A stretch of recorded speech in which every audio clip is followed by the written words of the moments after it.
welcome. Happy New Year, happy 2016. We are back. We're back for the new year. We're back to bring you new episodes, new tea, new everything. And we're gonna start off with a question today.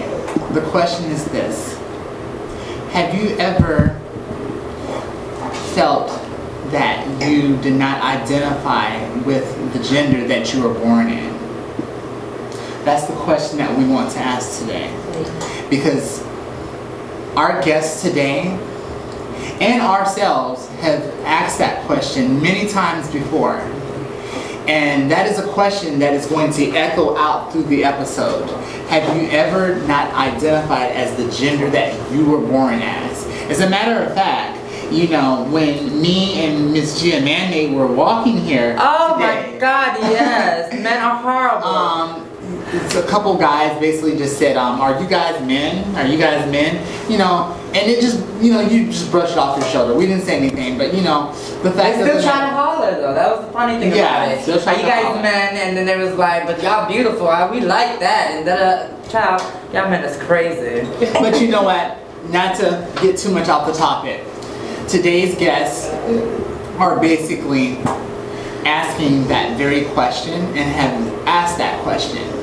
And we are going to get into today's guests, because today we have the cast of Eden's Garden. Eden's Garden, you guys. Yes, Eden's Garden.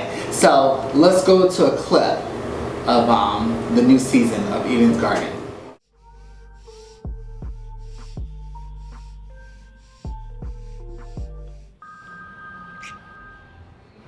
Does your phone ever stop ringing?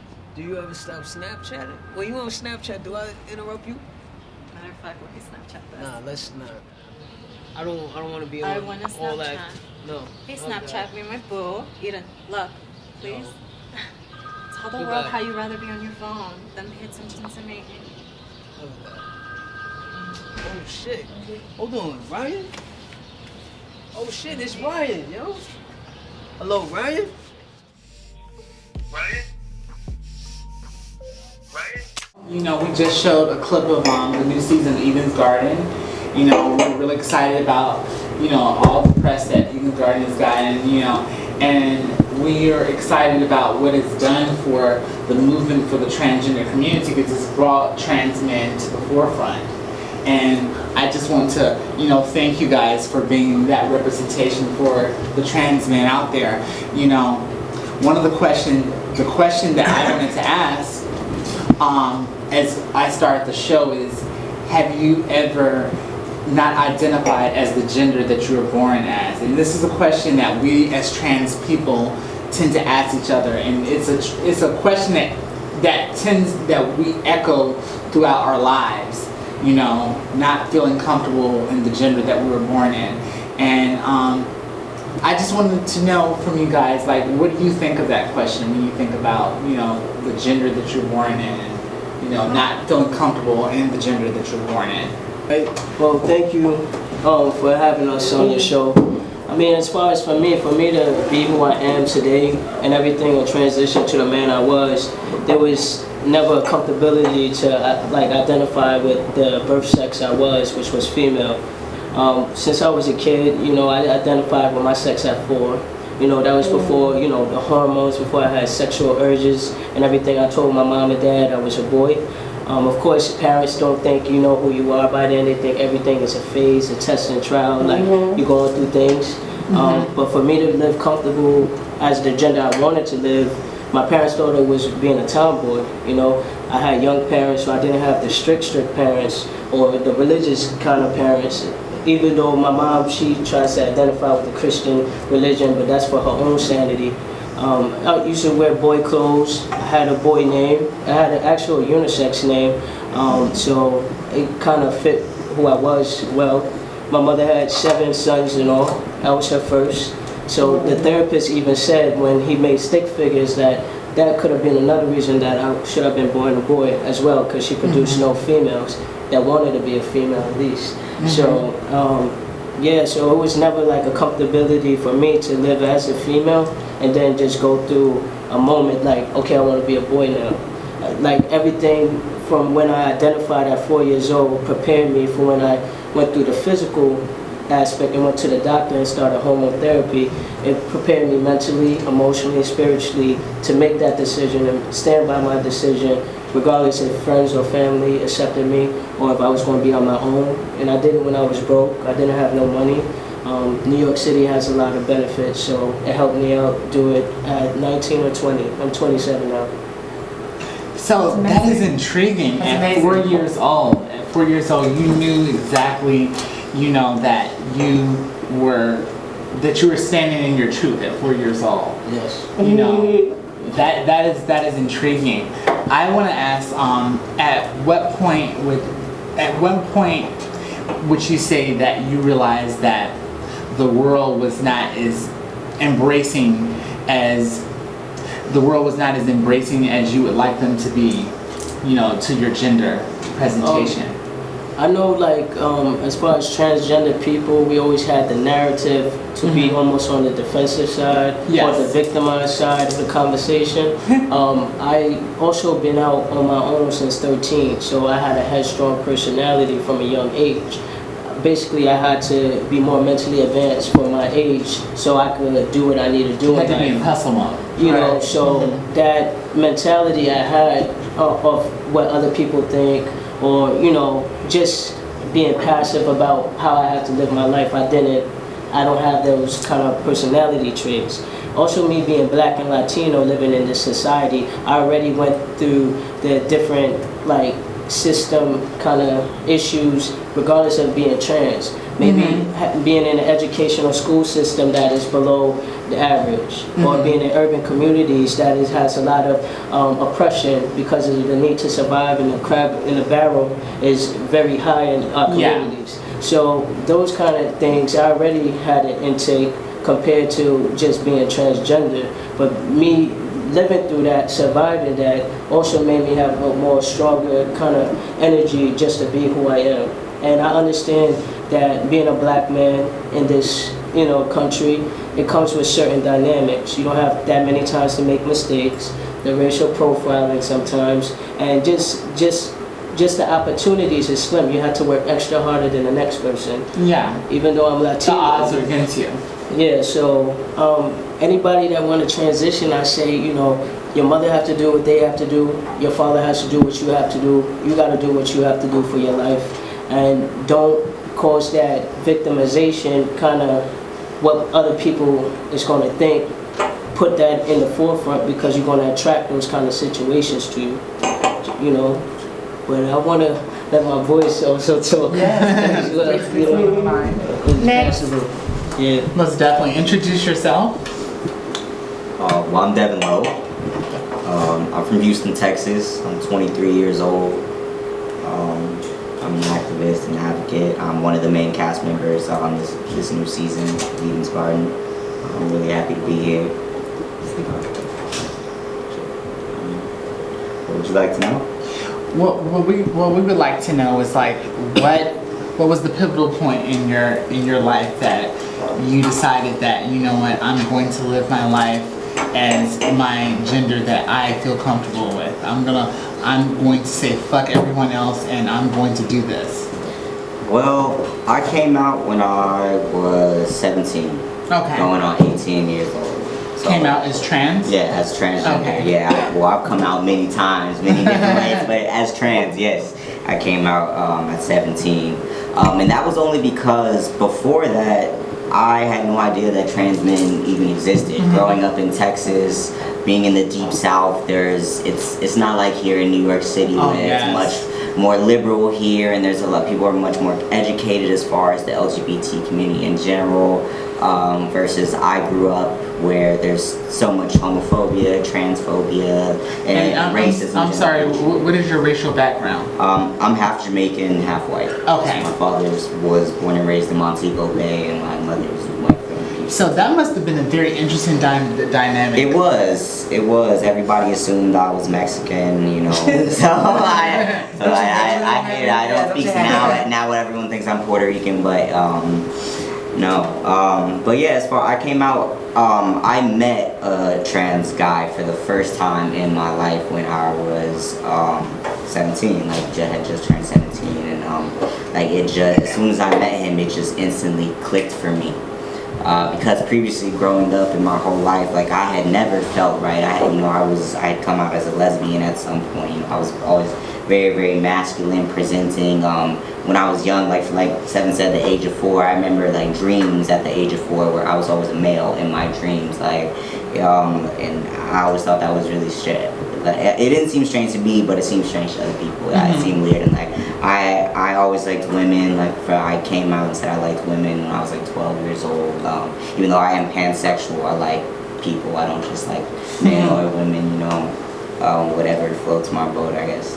But yeah, when I met this trans guy at 17 years old, like suddenly like it all made sense, because no matter the more masculine I presented growing up, the happier I was. Like I would go into males' restrooms just because I knew I could get away with it. People would misgender me occasionally, and I would be really happy about it, but I didn't really understand why. Like people would ask me all the time, like, do you want to be a boy, like da da da, and like automatically I'd be very hesitant. I would say no, because that's what I thought I was supposed to say. But you know, in my head I thought about it, I was like, yeah, you know, that'd be great ideally, but I didn't know that that was even possible. I didn't know that there were words for what I was feeling or who I was. So would you say that there's like a down low trans like point that everyone has, where we live secretly trans and no one knows? Trans. Like down low trans? DL trans, yeah. You think there's like a stage we go through where no one knows but we're secretly hiding it? I think that's at the beginner stage. I think because it's such a Thinking taboo. about it. Yeah, not even thinking about it. When you first I'll keep it on me. When I first started, you know,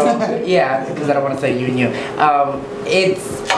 You have those moments where you look good that certain day, and that one guy didn't get your dirt, so you just keep on going. It's like, all right, you can get my dirt, fish. You know, it's just like you just keep pushing. But we spoke about it on the phone the other day. As, you know, the older you get, the more you realize that, child, in my head, that everybody trans. There's like somebody, you know, has got some type of trans in them in one way or another. So I don't really, you know, think about it like that no more. But when I was younger, it's the big thing for me. Oh, I need to get my teeth. It's a big thing for me. Or like when like certain trans people don't want to lose their job and they don't disclose they trans at their job. Or in the army, that for them right now still trans rights is not prevalent in the army, so they don't disclose their real identity or gender identity. Or the family that's so transphobic that they rather not deal with the conversations they gotta go through by telling them, hey, can you not call me my birth name, can you address me with these pronouns? They just rather not go through the arguments. There's some people that's a little bit more outspoken than others, and everybody has different personality traits. So I think, you know, like I like that term you said, the down low trans. Yeah, a lot of people call that. Yeah. A lot of people call that living in stealth, and a lot of trans people are known to live in stealth. I mean, there are trans people that watch this show that live in stealth. I think that we had a viewer a couple months ago that said that, you know, I relate to you girls so much because, you know, I live in a small town and I'm married to this guy and he doesn't know that I'm a sex change, and, you know, I basically get life off of you guys. So, you know, it's a lot of people that out there that are living on the down low, you know. With stealth. Right? So what about Yeah. you guys back here? Yes. When did you first realize that you were trans? Me, Go ahead and introduce yourself first to the viewers at home. Fabian. I'm the main cast member on Eden's Garden. Oh, the main. I'm the main It's cast one of the main. member. One of the main. All right. From the age of like 14, I've always been attracted to women. All of my baby pictures, I look like a little boy. I had cornrows from when I was 3. My grandma used to put cornrows, no barrettes. And it's like, I had my first girlfriend at 17. Okay. So it's like, with that, I just was aggressive and masculine. When it came to like high school, people used to like, why you look like a boy? Why? It was just like, my brother dressed me. I used to make a vlog, like, this is my grandma bought me. But it was me. I used to be like embarrassed at first because nobody else was really aggressive like that. So it's like, from the age of 15 to now 34, I've been working. I started out young, like working, got my first apartment when I was 19. That's what's up. And it's like with the I just started transitioning a year ago, only because I have a 3-year-old child. So I wanted to have a child. I wanted to have a child. So I have my 3-year-old child. So I've been waiting till he's a little older. I didn't want to start right after I had him. So I started when he was 3 years old. So now he's 3. I've been transitioning a year now. And he's used to it. When I first cut my hair, I always have braids. You gave birth? Yeah. Oh, okay. That's interesting. So, all right. Let me ask you this. Now, this is something I want to ask you. Do you ever worry about having to explain to him who, as far as your identity? Yeah, I was like, that too. are you gonna explain to him that you're father, or? I'm gonna explain to him once he get a little older. He's 3 Okay. right now, but Okay. like since I cut my hair, he knows who I am. I have a baby mother who I'm raising him with, but we're not together. So it's like he calls her mom, like he knows, but it's like he comes to me more. He knows that I have the bond, like he knows. Right. And he looks Okay. exactly like me. If you have me on Facebook. He does. He does. Oh, we'll show a picture. He does. He does. Yeah, we'll show a picture. My question is, you say he's a little boy now, right? Yeah. So, what age did you think appropriate? Because I also want children. So, but my biggest faux pas in life is to be like, okay, I'm gonna have children regardless. Now, do I keep the secret or do I tell the secret? Like, I wouldn't know how to, And when I figure it out, I plan to write a children's book about it. But what would you do? What age would you? I think about that all the time. Like, what's a good age to sit him down and talk to him? Like, but I think like maybe 9, 8. 9, 8. Because I feel like it's more acceptable now. Oh yeah, now with Caitlyn Jenner. Because even me, Hey, girl. even me, like I was at my job for 10 years. I started transitioning there. They started noticing the difference, and they started acting funny. So it's like I had a situation where a photographer came. She was following my pregnancy and everything. So she wanted to take pictures of me as is, like at work and stuff like that. So my job found out about it. They fired me. But I think it was more behind it. They was active. I was there for 10 years. Never got a write up. Never got in trouble. So it's like. Now they see the mustache, they start making fun. Like, who's the new guy? Like, making fun. I didn't pay no mind. I still went to work every day. But one situation happened, they fired me after being there 10 years. And they was like, On what grounds? Put them on blast. Yeah, where I'll do it for you. What's the name? It was Sexuality. Securitized. Get them. And there was a lady doing a documentary of me because she saw me from when I was an AG to when I was pregnant to trans. She was like, wow, you look amazing.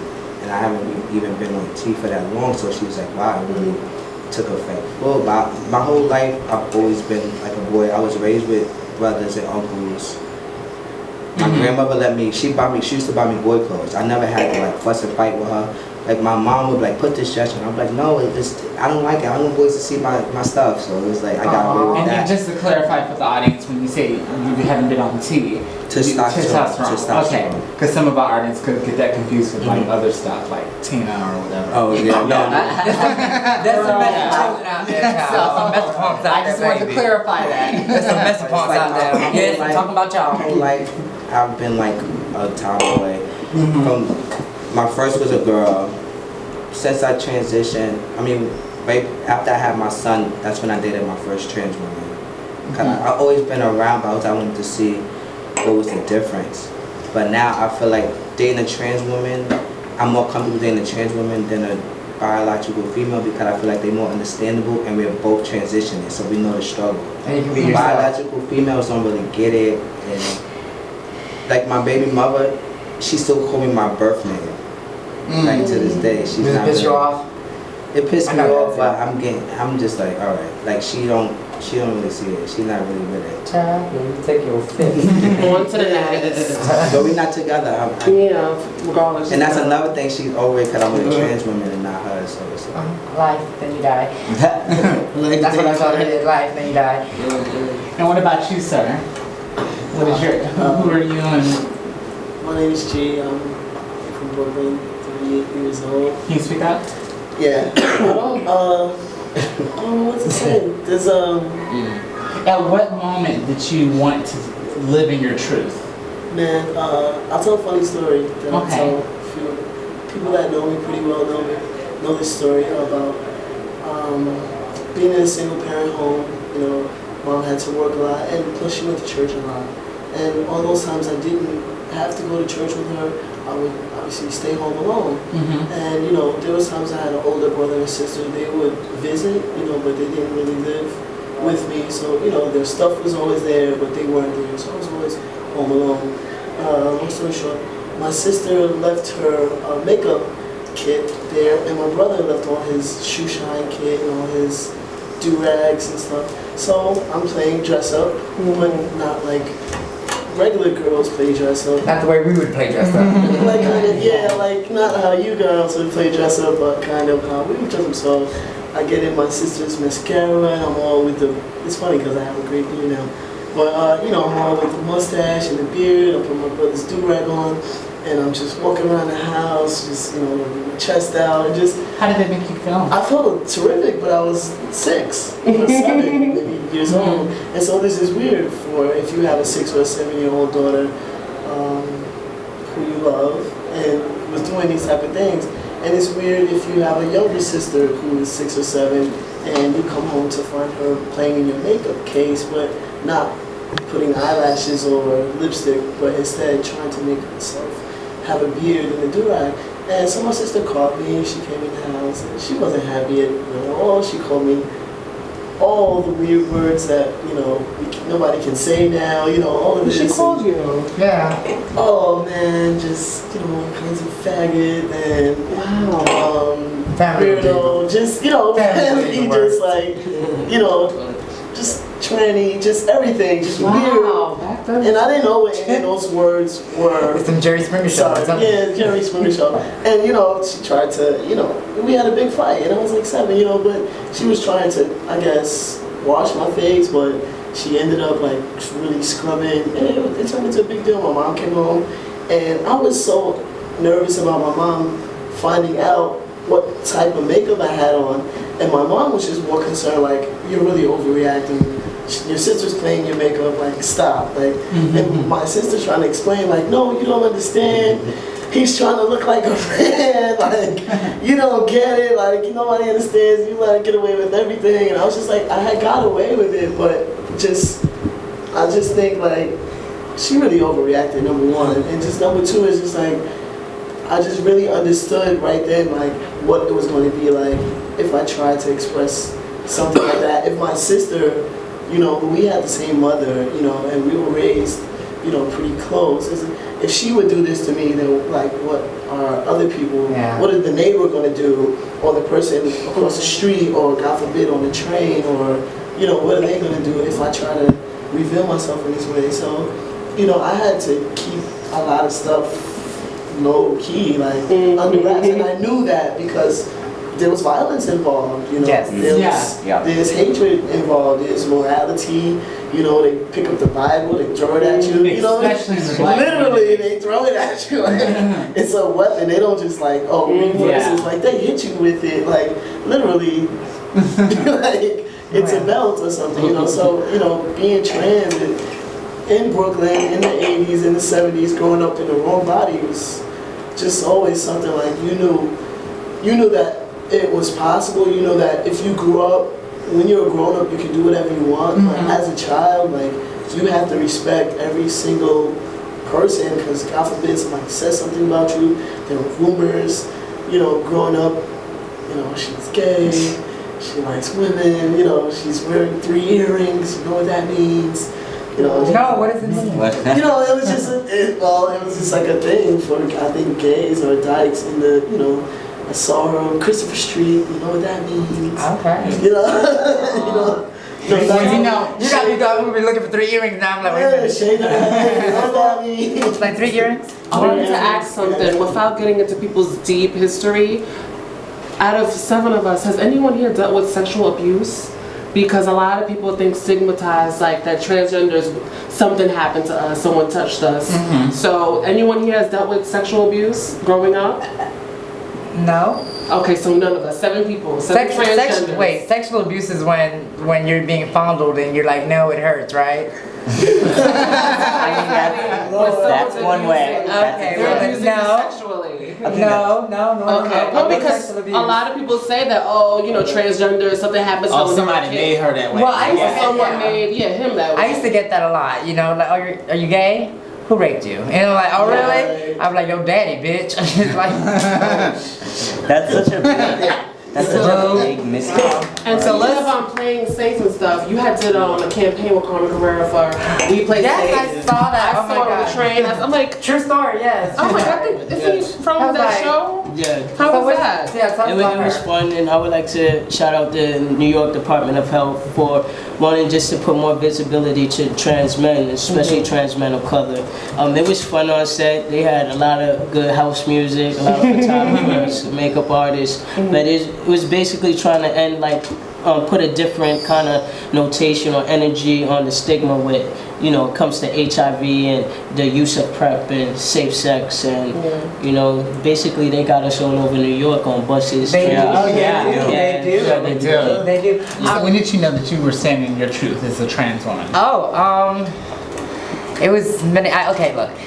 The first, what I thought trans person I saw, y'all gonna think of me corny, but it was, of course, Miss John Leguizamo as Chichi Rodriguez. And I was like 6 when I saw that. And Chichi Rodriguez did it for me, honey. Chichi Rodriguez was everything, and I wanted to be Chichi. And then I used to steal my mom's makeup and take like 9 showers a day, she thought. Which would really, I'd be in there playing in makeup and stuff. And then I used to always sit there and be like, oh, this is really, really me. And I've been trans for so long, but when it really hit me for a loop, I had a Candace Cain moment. Would I steal a Candace Cain? Because if you hear Candace Cain say when she first took her first hormone shot, she saw an aura, and for some apparent reason I saw that same aura. You know, I was in the mirror and I was like, everything looks so good. There's an aura around me. I look good. My skin looks good. And it's like after that one shot, but it was like, okay, this is me. I put it on. Now let's leave it on. So it's like, okay, that's how I was like, okay, this is, you know, it really is me. You know, when you realize that you're not the only one going through this, it's like, oh, okay, so this really is, okay, this is real. You know, this is real. I don't know, okay, I'm not going crazy. I'm not losing my mind. You know, this is real. All right, well, hand me them lashes. You know, you just move on. Like you said earlier, you know, you move on and you make the best of it. What about you, Ashley? Well, I was the only child in a single parent household. I grew up in the 90s, early 90s, and my mother basically, she had me when she was 17. She was 16, I think, 17. And I just always grew up just identifying with her, like, you know, this is my mother, this is who I'm supposed to be like, you know? Like, she always played music and dance and put makeup on and kiss the mirror. And when she wasn't looking, I would do the same thing. Like, I would put the same lipstick on and kiss the mirror. And one time she thought it was funny and laughed. And she told me that the doctors told her when she was like 7 months that it was going to be a girl. So it's kind of weird how 9 months I was, you know, a boy. Well, I was born boy. But I always identified to like female things like Sailor Moon, Spice Girls, you know, everything girly was just what I wanted to be. Right. But I wasn't able to live my truth until I moved out. So 18 years old, I left everything behind and just became Ashley. And I've been happy ever since, or more happy ever since. Ever since. Yeah. That's it. Well, I would definitely say that living in my truth, I relate to a lot of the gentlemen at a very young age. I remember being like this little boy being chased around, you know, been in kindergarten, and I used to always ask the girls around.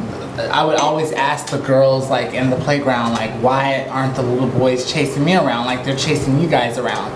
Because I always would say to myself, like, I'm a girl, but you know, they're not chasing me around like they're chasing the other little girls around, because I thought I was a little girl just like the other girls were. So sadly to say, that was like my sad truth when I realized I wasn't a little girl. But I would say when I started living in my truth was probably around the age of 16, when I was watching the Oprah Winfrey Show, and I saw an interview with Prince, and Prince basically said, I discovered there's a woman living inside of me. And right when he said that, I said, that's me. that is so me. You know, there's a woman living inside of me, and that was when I started living in my truth. Okay. And from that moment on, I became like. This was Purple Rain time, like around that time and stuff. Bitch, I'm not that old. Oh, my bad. I'm sorry. No, this was in the mid-90s. No, it was in the mid-90s. Oh, okay. Yeah. I saw Purple Rain in the mid-90s. It could have been a rerun though, but. Okay. But you know what? Shifting gears just a little bit now. We're gonna talk about sexual orientation and gender identity, because a lot of people tend to think that when a person transitions, you know, like if a person transitions to be male to female, oh, she automatically likes guys, you know, or if a person transitions to be female to male, he's gonna automatically like women.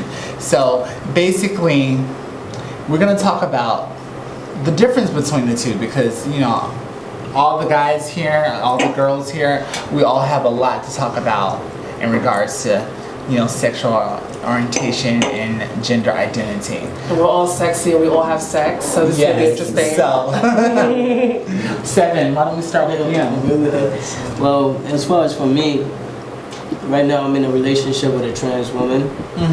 I always was attracted to women, even before I transitioned. This woman is actually my first, and I think just in my observation, being trans, I think sexuality becomes more fluid when people transition.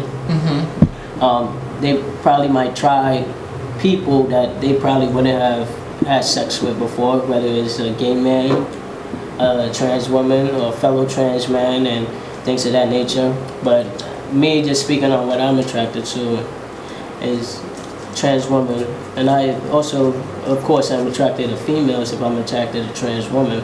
But I'm content with the girl I'm with right now. And yourself? You said earlier on that you're pansexual. Can you break it down to us? Sure. Well, for the viewers, what that means? Sure, no problem. Okay. So pansexual, the root being pan, meaning all. So I'm attracted to all genders potentially.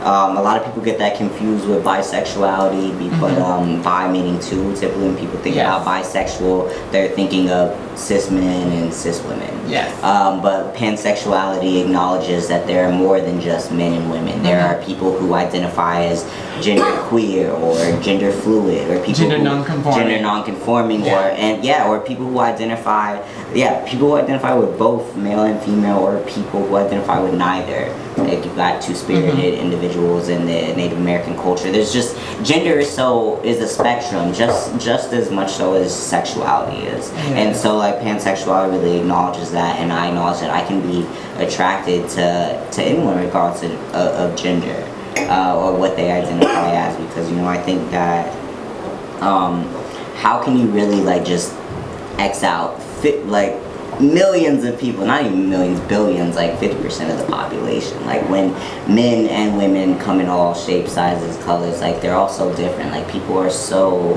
multifaceted. Like I really can't just close my mind off to people just because of what your genitals look like, or like it's there's so much more to a person and so much more that I'm attracted to. So I'm definitely, that's why I choose pansexuality, because it gives me room for options as well as growth.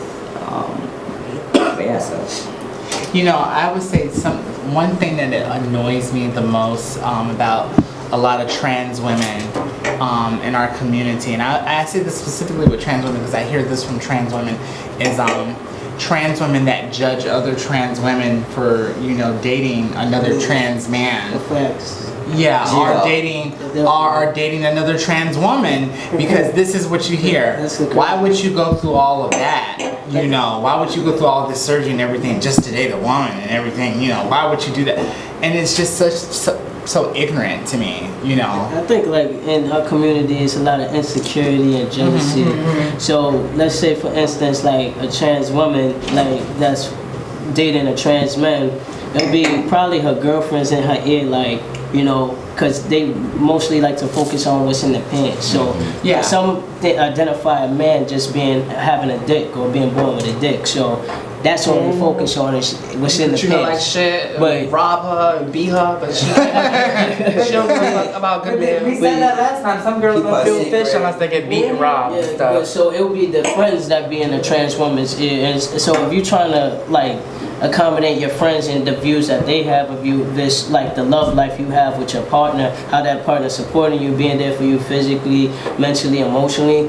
Like it took me a certain point to get comfortable in my sexuality to even be with a trans woman, because prior to that, when I was transitioning, I was with a cis female, and she was in the ballroom scene, and I was affiliated with the ballroom scene, so she got insecure since that environment. I would also see trans women, and being that I'm attracted to women, she got insecure, and she was calling me a faggot because she asked me a question. She was like, "Let me ask you, do you see trans women as women?"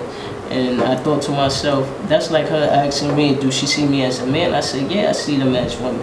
And so she started calling me faggot, you gay, those are chicks with dicks between their legs, like all kind of disrespectful stuff. So I almost let the insecurity of her question my attraction and make me think about things that, you know, people that oppress us think about. Yeah. So as I, you know, when I got older, I'm like, you know, and living in my truth and who I am as a person, I'm like, yo, I don't care who it is. If they make me feel good, if I like them for who they are, I don't care about all of that, like irrelevant stuff about what's in the pants. That's just like how society focus on what's in our pants and tell us we not a man because of what's in our pants. They not a woman because what's in their pants. That's just like some kind of creepiness anyway for people to be so focused on this. Right. So you actually reenacted that in the show, did you? Yeah, Oh like, God, some show of that my- clip. We try to show that clip. Some of my like writings is actually from real experiences or observations I have of other guys. Just being around, because you know I'm an introvert, so I could get into my zone where I don't say much and I just watch everybody's personality traits, like the way I say words, the way I move, like the way you touch yourself. I could. My hands are right here. You know, or like your hair, I could write that all in a script because I intake a lot of energies. But yeah, so I say like, especially for trans people, for trans women, I don't think they should let gay men influence their choices. Sometimes I feel like with certain gay men, they do identify with femininity or like a woman attribute inside that they try to live through trans women and try to tell them how to live their life, how their body should be done, and then put them against each other. And then the friends that's with the trans woman, if you're dating a trans man, you can't be kikiing with your girlfriends and trying to be in that kind of scene and then have a healthy relationship, you know? You're supposed to be with a man that's supposed to treat you good, not just try to use you or for whatever benefits that come with being with you. But yeah. But a lot of trans women are not used to knowing what it feels like to be in a healthy relationship. They're used to being in an abusive Or relationship. being loved. Yeah. Not that that's an excuse, but you know, that's just like the whole. Vivian knows a lot about this topic. Or being loved. What you think? You wanted to elaborate on this? Yeah, because From your with my experience. first, like, I treated her like a female, took her out, and she wasn't used to it, so she abused it. So it's like, What do you mean she abused? like I would do everything that she wasn't used to. She's used to being hidden, a secret, the trade coming in and out just to have sex. Right, Oh wow, this is a trans woman. Being used just for, oh, make the dates, but give me the money. She's like a secret stuff like girl. that. So it's just like when somebody come along that's good, that's treating you different, you're not used to it. So we were dating and she's going out sneaking, dating trade, sneaking with the butch queens, just doing messy stuff. Yeah. And that introduced me to even Backpage. Like I didn't know about that. I didn't know she was doing that. Then I found out about that. Backpage? Not like Wait, Backpage? yeah, like escort. Hey, Oh, okay. Like escort and stuff like that. But Everything you was weren't just, aware of it? no, I wasn't aware of it at first. I was used to dating like biological females all my life. This was my first. So I took a chance and it was just like, Right. it was just so much messy stuff that her friends would be like, why you dating him? He don't got what you need. And And then the same friends will be in my inbox though. Yeah. It's The the same shade. friends The will shade be is in my real. inbox. So The it's shade like, is real. oh, I see how you treat her. You moved to a new apartment. She don't need that. I need that. See what she doing? They'll set her up like, Wow. yeah, Shady. they trade with some head. She'll go do it, and then they'll come tell me, so I can leave her, so they forget. The community is like really shady. It's like a lot of jealousy. I say that's more the younger children. Have you noticed the older children, like, you know, who are Yeah, a you know, lot of late 20s, I know a early lot 30s, of they older don't. trans women that's content. Mm-hmm. That if they date trans men or AGs, they stay with that. Well, I'll be honest. I'm from the South, and all this, you know, trans men and transgendered women, you know, together was at one point, I'm speaking on me, complete fuckery. Like, we didn't play that. We won't. It was, you know, but there was, because there was more, it was more trans women than there was trans men, and it wasn't like, there's a difference. There's a difference between a stud and a trans man. Point blank, period. You know, I'm not being funny, I'm not, you know, but it was like, okay, and then when I got up here to New York, it was like, I met one of them at a ball, you know, and I was like, okay, it's kind of different, you know, you kind of made me think from here and then come out this, you know, I was like, okay, girls, what should I do? Like, because he's really at it. He is like really at it, and I'm like, you know, okay, I don't know what to tell him. I was like, okay. You know, so the more I get here in New York and the older I get, it's like, you know, I'm willing to try things on, you know, and stuff. But in Florida, no. I didn't, they because it, and they didn't look like men to me. You know, sorry to say, you know. The ones in Florida? I was young, yeah, they didn't look like men to me. They were more. A lot of the girls don't look like women down there because of the hormones are so scarce down there. Yes. So. And humidity, yes.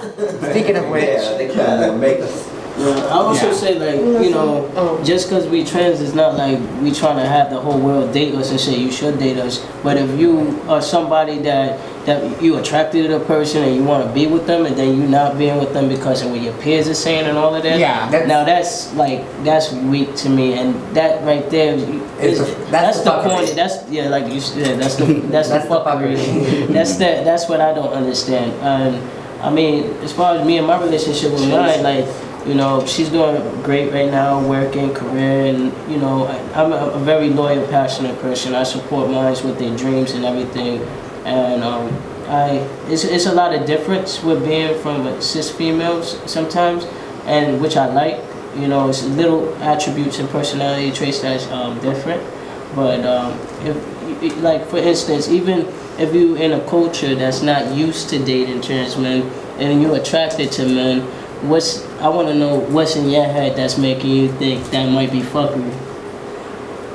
It was because, like I said, in Florida they did not look like men. You see what I'm saying? My perception towards trans people, trans men. So they weren't passable.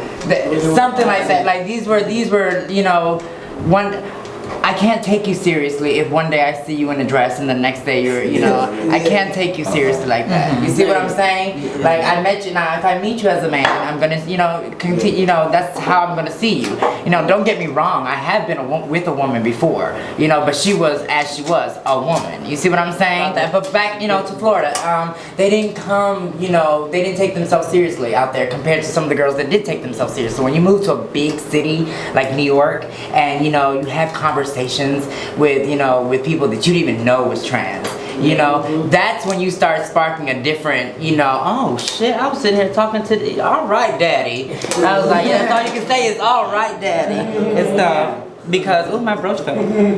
Like, even I heard, like, the trans people from back in the day, they went through a lot more hardships than we had, and all the privileges and the opportunities we had, they didn't. So even the look, like back then, for older trans men, they said they didn't even have access to hormones, like we may have had. So, like, what people are seeing now is a whole new generation, a new generation of opportunities, resources, and things of that nature. The children are getting their stuff done. Let Idris Elba talk back there. That's who you look like. Shut your motherfucking mouth, shit. What is your sexual preference? Wow, you know, Oh, say it in a British accent. I can't. G. My name's G. But I can't. I don't speak British, but I don't speak pretty close. No, I don't have a sexual preference. I love women. I have always loved women, and the few times, you know, the opportunities I've had to love men has always been like a secret, and still even, I think to this day, and I think even more now, having transitioned to being outwardly male, to being, you know, prominently male and like unmistakably male, more men are now attracted to me than ever in my life, as, you know, passing as male or maybe male or butch or dyke. You know, I've always had those few guys, you know, Habes, you know, this, and, you know, but I think now they're just like more like outwardly like how you doing? You're like, you know, they're just like, how are you? You know, it's like, you know, but so I don't really prefer. I mean, I like to have sex a lot, and I like to have sex a lot more than I like to have relationships. So that makes me whatever adjective, thotty, slutty, fluid, passionate, whatever adjective you want to throw onto Gender that, fluid. whatever, you know, when you want to objectify or subjectify or your opinion about that, it's fine. But I like secret sex, so if anybody, that's just my thing. If it's a secret, it's better, because by the time people find out like who I'm having sex with, it's just like, oh god, it's 3 years ago. Oh, well, I thought sex was supposed to be a secret anyways. Right. I think so too. Well, one of the things that we wanted to talk about too, since you guys are here and the cast of Evening's Garden here, is some of the backlash that you've experienced with the Jacob Kohanners, and then you also have there was this one picture that was floating around Facebook, you know, of the cast of Evenings of Garden, and it said that these are all women, you know, and I just wanted to know, like, how do you guys handle that backlash? Did it grind your gears, basically? Yeah. Like, before the show actually went public and viral, I was meant to, like, I'm a realist, so I look at the pros and cons with everything that before I do it. So I knew I might have get religious rhetoric, I might get, you know, blasting, oppression, like judgment, and just people that's saying shady stuff because people hate what they don't understand. Oh yeah. I thought it was going to be a lot more than what I seen. A lot more than what I seen. I think that was not even a lot of backlash compared to what I was expecting. You guys got more good backlash. You guys got more good response to it, you know? Yeah. But I think that comes from just, I've always said this, it's easier for a trans man or a lesbian woman who's a stud, an AG, to fit in with society. That was gonna be some of my questions for y'all. Y'all fit in a lot better. Straight guys want to hang out with you. So I want to know this. Let's cut to the motherfucking chase. So, how often have you ever? There's a few questions I want to ask because, you know, I have to have my experience, and another reason I don't like masculine studs and stuff is because they used to be real try. They used to try it. They used to always, you know, I used to walk by and they would hang out with their little homeboy, the straight guys, and they'd be the ones giving the dirt away. You know, that's a nigga. Oh, that's a dude. That's a nigga. That's this. That's that. And I'm like, and you can't do nothing but be like. But you're a stud. Right, you know? Some of the backlash that Eden's Garden was getting was from gay men that run Boss-Up, they run Industry on Blast, they run these sites. So what does that say about LGBT? Like for that me, we're attacking each other. For me, like when I would be out in certain parties or like if I went to a ball, it would be a gay man that would clock me or say that this person was born a female before any like that. And it's kind of funny, it's kind of ironic. A lot of the sexism and things that happens in the ballroom scene actually made me withdraw myself from participation. It's the politics. You know, from going up there and then the judges calling us girls behind our backs after we walk off like, you know that's a girl, you know that's a girl. When I live my life 24/7 like this, I'm affecting my body, my organs and everything to be who I am like this. And for some gay men to judge for a couple minutes and just mock somebody's lifestyle just to have something to talk about with their girlfriends, I don't take lightly like that. So I mean, I understand that kind of environment, so I pick and choose how to participate. So you don't need the life that bad, right? I was never big into attention. I didn't even want to put myself on the show at first. At this show? Yeah, I wanted to do the backgrounds, but I wanted to put myself out there to give that energy to others, to be comfortable being out, to have confidence like we got this together, like we in this for a bigger purpose and message. Well, I'll tell you about one thing. Y'all probably will reach a lot of people because we've been saying this for the longest, and just it's like I said, it's a different dynamic when it comes to when you used to be a man and now you're a woman. Then when you used to be a woman, then now it's so much easier. I honestly feel we go through the same things, but Because we live in a man's world. Yeah, I gotta agree with you, honestly. I mean, We live in a man's world. we live in a patriarchal society, honestly, and so men rule the world, unfortunately so. Unfortunately. But you know, masculinity is much more appreciated in mainstream society. You got when you're transitioning as a trans woman, femininity is seen as something that is negative, something that is weak. Like you've got so much negative connotation surrounding the idea of femininity and women in general. And so men are supposed to be, it's a hierarchy. It really, really is. And you've got supposedly straight white men on top, at the very, very top. And if you're a man, like to try to emulate femininity is you're putting yourself down a notch on the ladder supposedly, which is just completely outrageous. It really, really is. So I gotta admit, like it's a lot of privilege, and I realized that as I've transitioned over the years. Like I've been on hormone therapy for well over 3 years now, and I've gained a lot of cis passing privilege. People see me on the street, and like they think I'm a cis man. Anytime I go about my business, like whether it's school or work, like people don't clock me anymore, for if that's the term you want to use. And so when I spill that, like I appreciate it, and also I use that privilege that I gain. I think that it's important as trans men, like as men, to use our privilege in order to elevate the voices of the oppressed women, and like women, and by women that includes trans women, cis women, to people on that feminine side of the spectrum. Like we really have, I know that unfortunately the men, their voices are more respected than women on a general basis. People will listen to me before they will listen to either of you, even though we're saying the exact same thing. And so that's why, and it's unfortunate that that's the case, but like, so what I attempt to do is use the privilege that I gained, that male privilege, in order to elevate the voices of other women, and to speak out against the oppressions and violence that women face, whether that be trans women or cis women. Like I really think that it's part of my duty, but regardless of that being said, like it's just something that I care about genuinely, and so I'm going to continue to do that. Like I'm an advocate at all times, so I'm going to just continue to use You're an advocate.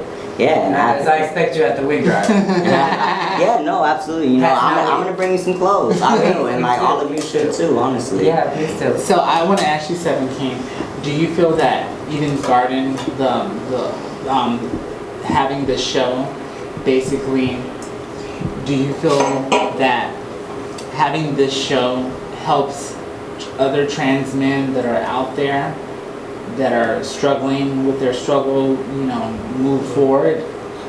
I feel this show has like opened and connected people in different ways, whether it's family that has a transgender family member, trans men to understand each other, trans men to understand trans men of color's experience, gay men to understand what a trans male is, trans women to understand what a trans man is, trans men just to be more visibility. Because being that we live in a patriarchal world, we live in a sexist world, we live in a racist world, we live in a classist world, so all of that affects all of us in our life, So being that we trans women been more on the forefront due to the murders, and also that their voice transcending into the media. So trans men being more invisible to it also is a sexist role, I think, because I think like when people know that you may have been born female, they think, okay, well you look like a man now, so you should be content, you know, you got a pass and everything. And there's a lot of suicides that's happening in the trans male community, a lot of unemployment factors, the incarceration. There's a male right now that's incarcerated in Georgia for being raped, walking home and trying to do self-defense, and because he was a black trans male, the government of Georgia said that he didn't have the right of self-defense to kill his rapist, and now he's living in jail with life behind bars. So it's a lot of injustice that's going on as far as for the trans male community, the health factors, the HIV positive trans men that's not getting help because of the stigma, because people may think like, oh, he's a trans man and he's HIV positive, that means he got, you know, effed to get that virus. So his masculinity is being downgraded, and then people, and they ignorant. Really? That's, and a lot of people's not getting help, and they just living with that. You know, so that's why I pump those kind of messages, you know, for in different ways. Well, that's interesting that you said that, because, you know, I was going to ask, like, you know, because I was gonna ask, do you think you guys have it better because of the fact that there's less trans men that are being murdered, but then you just put it out there, all the struggles that trans men go through, and that's. I wonder why do y'all think there's a lot of suicides? I think in society there's a lot of expectations for men to be strong, to provide, to do that, and then when you transition, and then some people, like they say, may not look passable, what they say passable, and then they get discriminated for job opportunity. Well, okay, as far as the suicide, statistics tell us that the majority of the trans people who kill themselves are of the Caucasian. Then white children kill themselves. You know, the people who, the trans people who deal with homicide is mostly blacks and Hispanics. Now, if you want my honest opinion, I'm not going to sugarcoat people who, the girls do things they shouldn't be doing. You know, the girls put themselves in a predicament, you know. I always tell you guys this, there's safety in numbers, you know. Yes, you know, do what you have to do, but there's safety in numbers. And I feel like when you hear a girl that got, you know, shot on, you know, somewhere and left for dead, I don't believe that, you know, she physically wants to go start something with somebody to go, you know. We're, as trans people, we're passive. You know, we let things brush off real quick. So for me, you know, for you to say that she tried my intelligence or something like that, something, you know, that she deserved to get her ass shot. No, I don't buy that. I do believe that she was at the wrong place at the wrong time. I do believe that she probably was doing. Girls do so many things to survive, you know, and not telling them who you really are is it's a dangerous thing. You know, when you play pussy, you know, it's dangerous. I think trans men, we don't say play pussy. I don't know what we call it. But no, as far as we have words for that, we call it pussy stunning. It's a risk. It's very risky. There's a lot of girls. But you guys, but do you guys get the risk of like a woman killing you?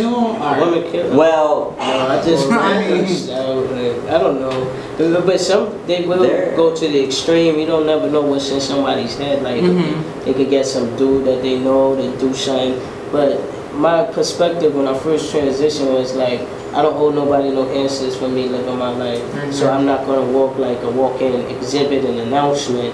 But as I got older, my whole perspective changed. Like, it's gonna be a different experience being with me, and I'd rather give somebody the choice to be with me, and I know that they're there for me than to what they'll say is an illusion or you lying to them, because they might like you, but the moment that you just don't disclose a certain thing, they think you lying to them. It's a whole bigger thing than what it is. So I always disclose. Now, right? That's the older that you get older, you start disclosing and stuff. Have any of you been rejected for being trans? Like, No. I would think not. From lovers you have. I actually think it's easier for us. Yeah. That is interesting. Y'all look like, okay, I'm with y'all, I never was fast, but my gay male friend, oh, you homo, throwing bottles at them. But I didn't go through that. Even being trans, people don't really spook me. I think. But I'm saying, have you ever been rejected by a potential lover? No. Like for straight women, I had a straight woman probably question it with herself, like she didn't know what it was, and by the time she Googled it, it's a whole bunch of animated stuff online, so it kind of made her just more like in her own zone rather than us pushing forward about it.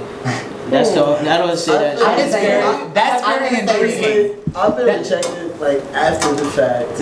What do you mean after the fact? Like, you know, you go through these changes, you know, whatever it takes for you to agree to have sex with someone, you know, you go through those changes, and then you have sex with someone, and then it's like, I've been rejected, like, after, like, wait a minute, what just happened?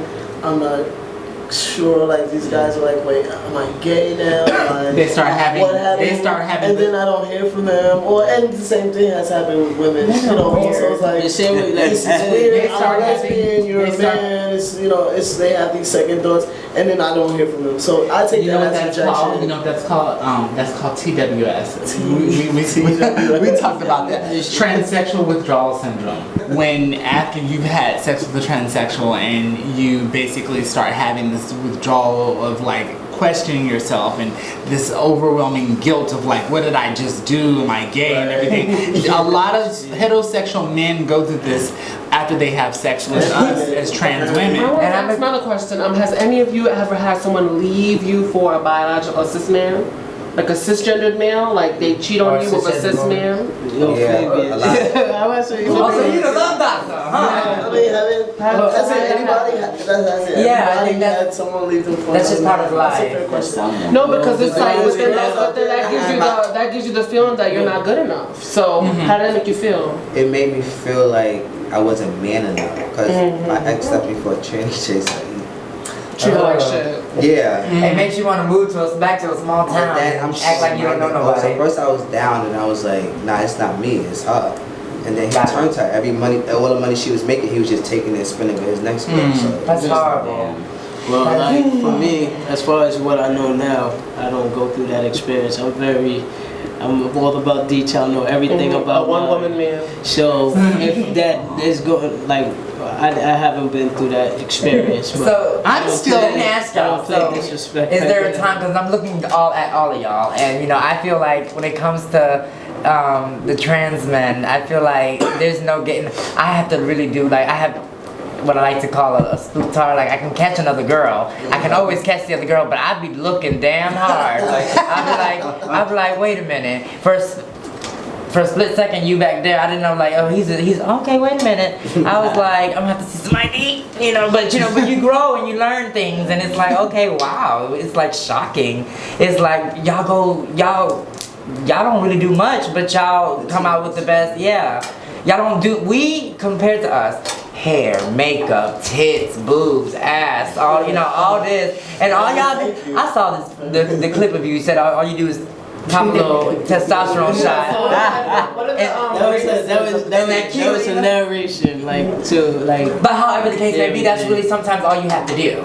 You see what I'm saying? Compared to we gotta just build more up, like body mass, muscle mass, go to the gym. Yeah. Top because I was make our voice deep, facial hair. Yeah. I'm still. You know what? I just want to go back to the. Can we just go back to the fact that you guys don't get rejected by potential lovers? No, because I'm still intrigued by that because I feel that we as trans women, yes, baby. That's just our experience, but I know it's a lot of trans men that do. He said he had a story about it happened to him. About being rejected? Right, that's just on the show. Like the dating experience, like when you become trans, changes. Like even the doctor told me when we in those group therapy sessions, they're like dating is going to change. Prior to that, like I was attracted to females. To others, that might be identified as lesbian or butch with a female. As what, male? Like before you transition, Right. And if you just see it as a female wearing boy clothes, they might identify that as a butch. So yeah, there's a lot of girls that are attracted to that. But then when you become a trans man, straight women, some of them, if you don't have bottom surgery all the way, or whatever it is, like they might want something else. Trans women might want something else. Gay men might want to do certain things. It's a whole different complex to dating, you know. So, but I always aim for the heart, for the mind, the personality. That I don't have to deal with those shallow narratives that people aim for in dating to cause rejection. I'm not going to put myself set up with people like that. How does I was gonna say, I feel like, you know, out of this lifestyle, the trans men do, I said this earlier, y'all get more accepted than, you know, the girls.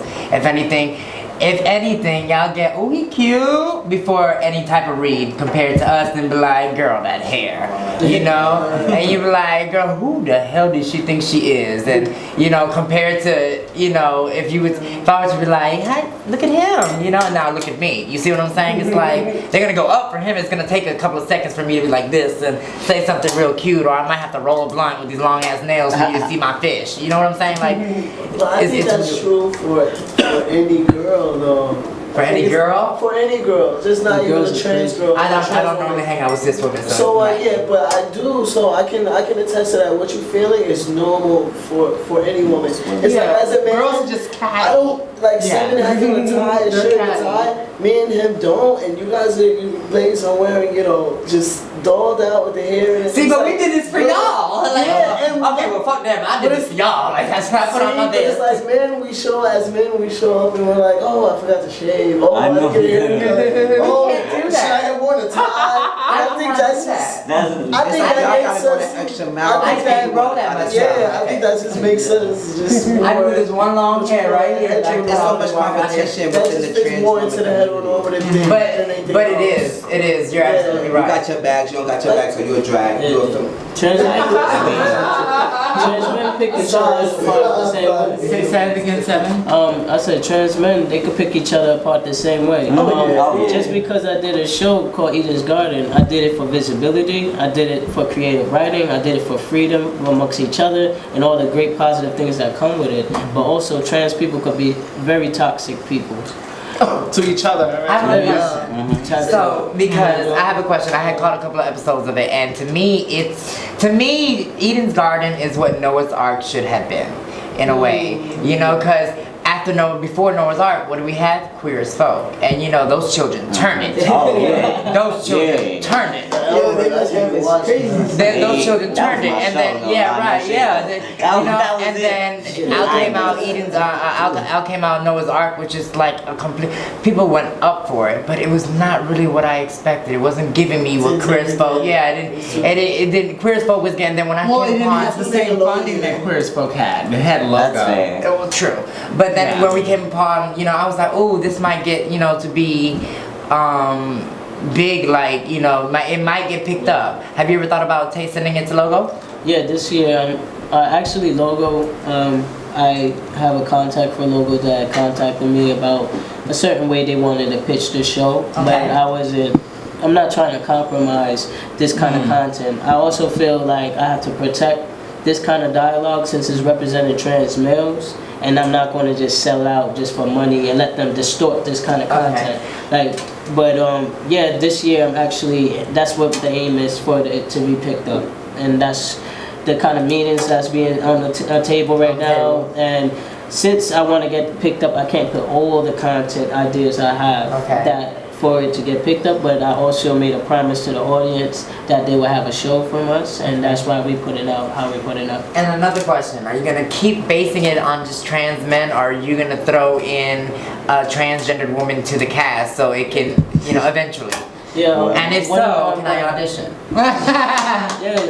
You can definitely audition. One of my love interests that's coming in this season is a trans woman. So it's going to be a lot of relations, a lot of everything, hotness between us and everything. So we'll have her on the show. I'll call her.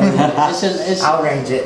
Yeah, I'm an explicit writer. I'm a very raw, passionate. Some of the authors I like is Sister Soldier.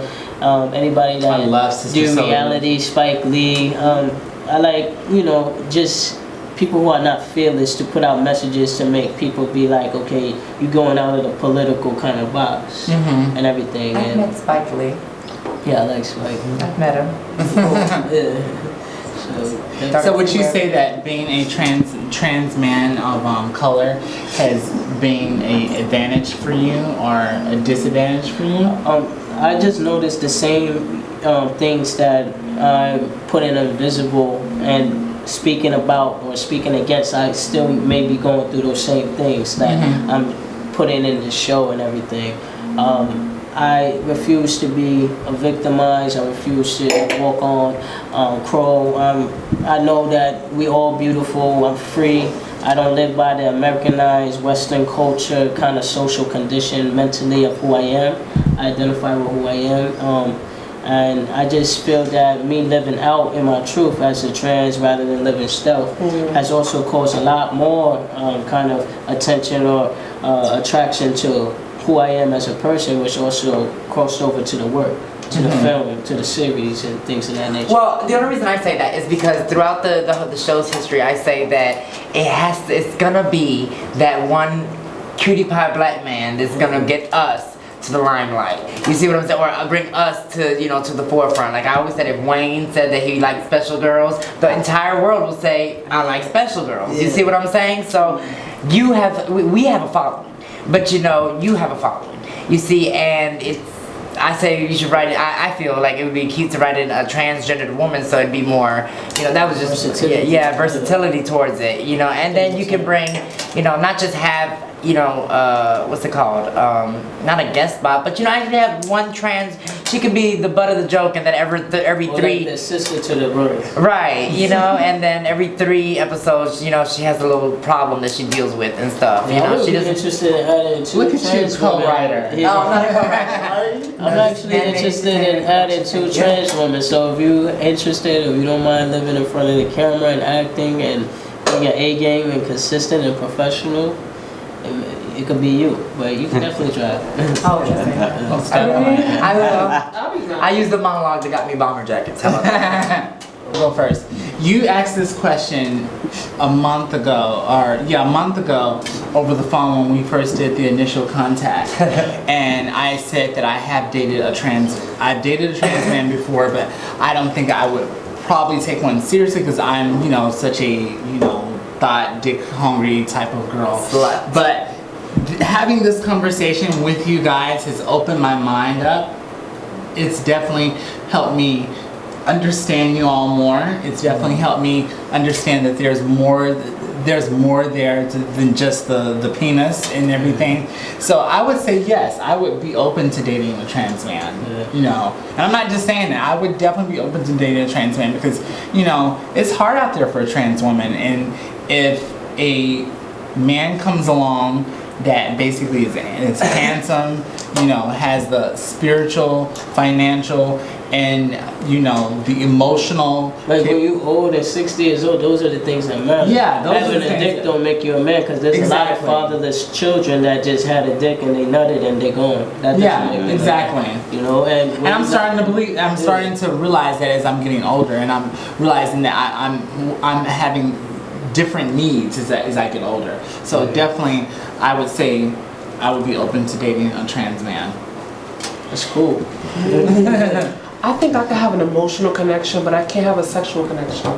So I don't know how it would work. And I wouldn't want to steer anyone along and just say, oh, we look cute together, so I'm going to do it for the gram. Well, because some girls do that. They do it for Facebook. Oh, this is my beau, he's a trans man. But I don't know. I don't know. I think someone could win me over. I don't know. And I wanted to end that stereotype that trans men are just like only trans men bottom, because there's like all this.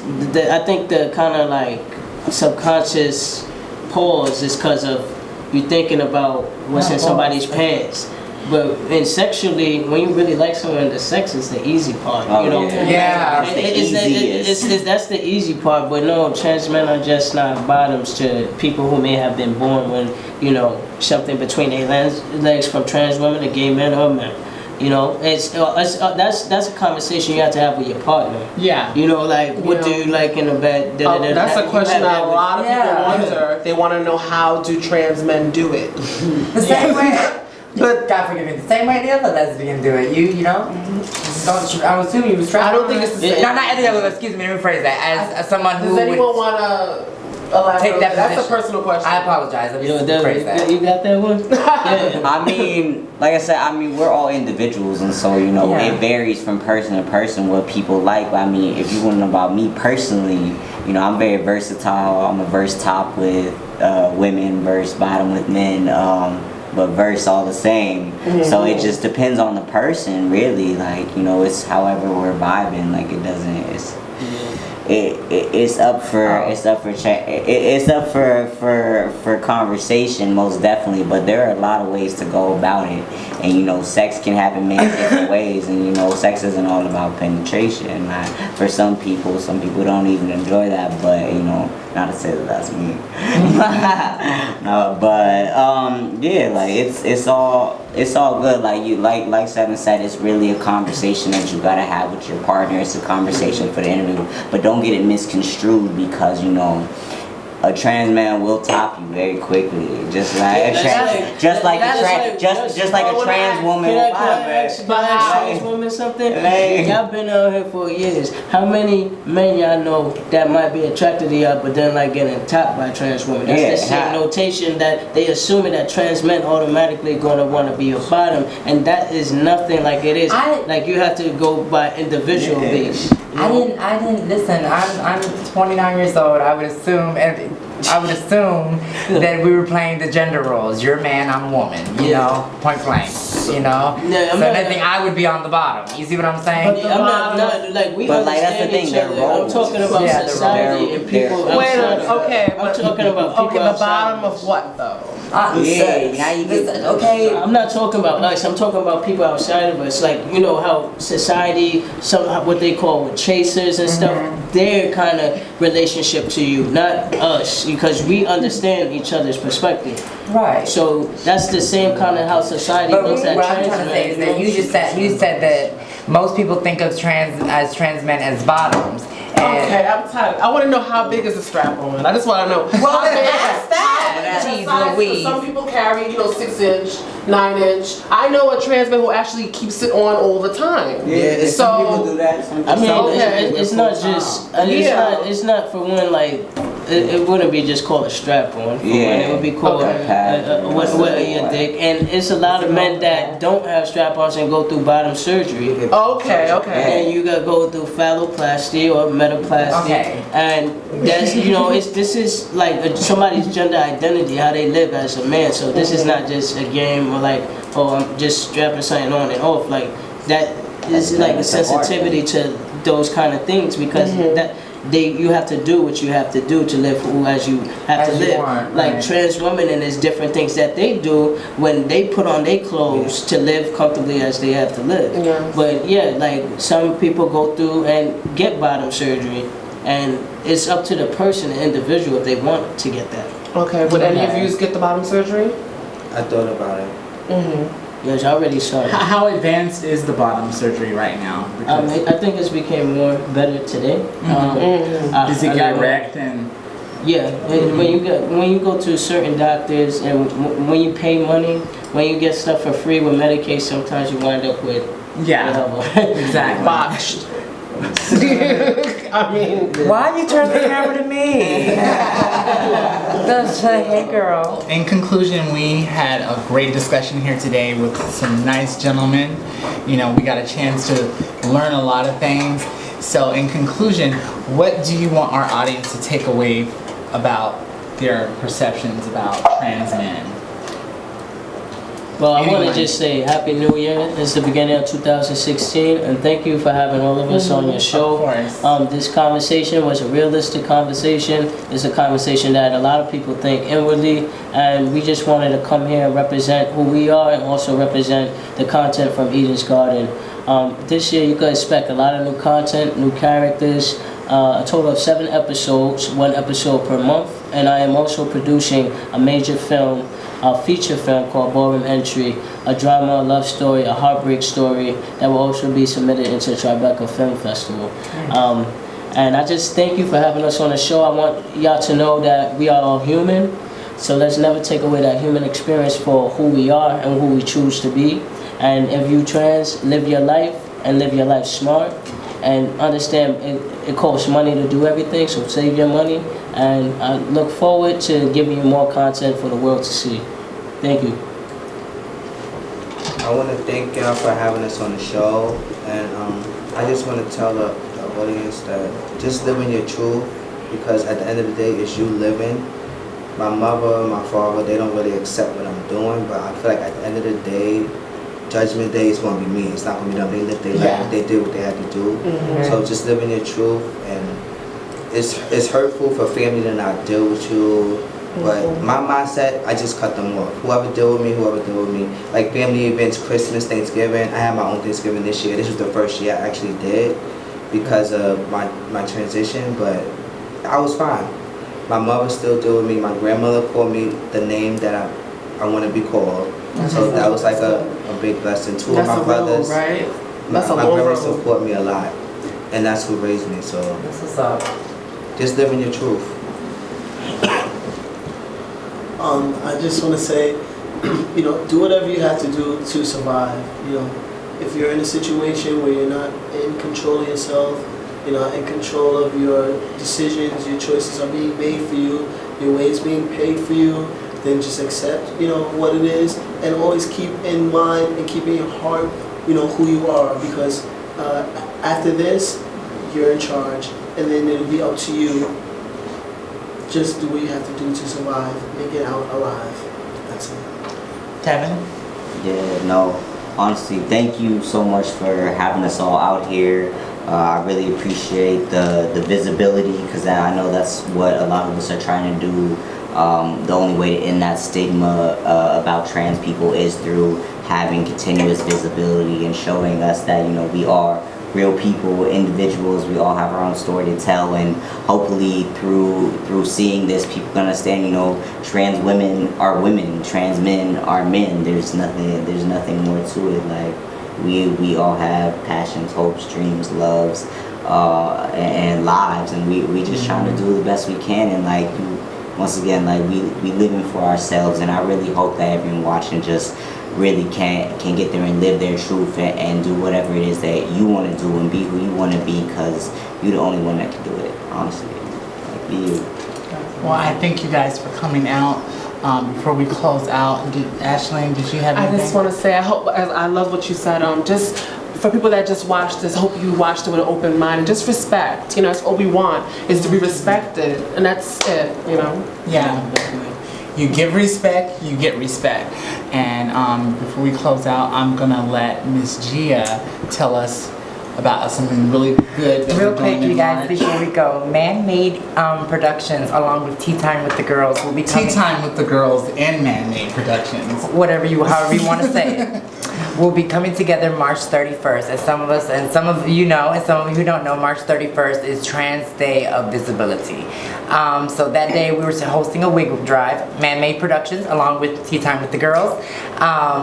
We'll be hosting wig drive. You guys, we're gonna accept wigs, old and new, clothes, female or male.